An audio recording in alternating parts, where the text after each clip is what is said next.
বর্তমানে সোশ্যাল মিডিয়ার মধ্যে সাম্প্রতিক একটি বিষয় দেখা যাচ্ছে, আল্লাহ রাব্বুল আলামিনের আজমত নিয়ে, শান নিয়ে একজন শিল্পী, তার নাম হলো আবু সরকার, কিনা উনি বলতেছেন নাউযু বিল্লাহি মিন যালিক, আল্লাহ রাব্বুল আলামিনের মুখে নাকি জবানে নাকি একই রকম কথা বলে থাকেন।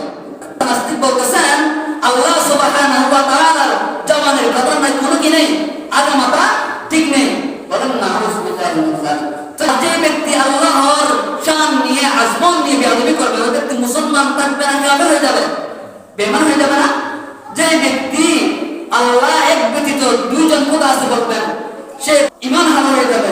উনি বলতেছেন আল্লাহর কথার নাকি কোনো কি নেই, আগামাতা ঠিক নেই। বলেন নাউযু বিল্লাহি মিন যালিক। ওই বাউল শিল্পীকে প্রকাশ্য হত্যা করার জন্য, ওকে প্রকাশ্য হত্যা করা জায়েজ হয়ে গেছে।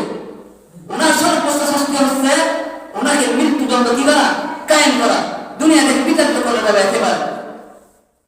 যে ব্যক্তি আল্লাহর শানে, কোরআনের বিরুদ্ধে, হাদিসের বিরুদ্ধে আল্লাহ এত স্বীকার করছে, সে তো মুসলমান থাকে না, সে তো বেঈমান হয়ে গেছে।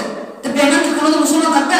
তো মুসলমান যে বেঈমান, যারা কাফের মুশরিক, তারা যদি আল্লাহর বিপক্ষে যদি কথা বলে, শান নিয়ে, মান নিয়ে যদি বেয়াদবি করে থাকে, ওদেরকে অবশ্যই হত্যা করে করতে হবে না?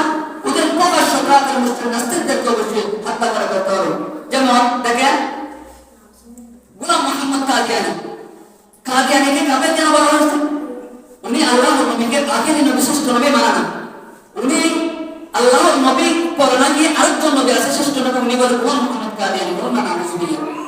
তো গোলাম মোহাম্মদ কাদিয়ানী কাফের এই জন্য বলা হচ্ছে, উনি আল্লাহর নবীকে শ্রেষ্ঠ নবী না মেনে উনি নিজেকে শ্রেষ্ঠ নবী দাবি করেছেন। এর জন্য ওনাকে সমস্ত আলেম ওলামায়ে কেরামদের ফতোয়া আছে উনি কাফের।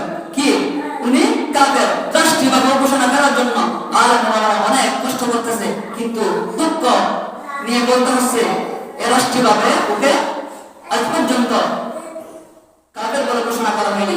সামনে আশাবাদ ইনশাআল্লাহ কোন একদিন ওকে রাষ্ট্রীয়ভাবে গোলাম মোহাম্মদ কাদিয়ানীকে কাফের বলে ঘোষণা সাব্যস্ত হবে ইনশাআল্লাহ। আর যারা ওই কাফের বেঈমানদের মতো, আর যারা বর্তমানে এসেও এই আউল পাউল শিল্পী আবুল সরকার সরাসরি আল্লাহকে নিয়ে, আল্লাহর শান, মান, ইজ্জত নিয়ে কটূক্তি করেছেন, বেইজ্জতি করেছেন, ওনার কর্তব্য ওনাকে সরাসরি কি করে বলা, ওনাকে সরাসরি মৃত্যুদণ্ড কায়েম করতে হবে, ওনাকে সরাসরি প্রকাশ্য ওনাকে হত্যা করা হয়ে গেছে। আল্লাহর সামনে যারা বেয়াদবি করবে, নবীর সামনে যারা বেয়াদবি করবে, আল্লাহর আহ্বান নিয়ে যারা কটূক্তি করবে, তাদেরকে টেনে জিহ্বা ছিঁড়ে ফেলতে হবে, না হলে তারা প্রতিনিয়ত আল্লাহর সামনে বেয়াদবি করবে।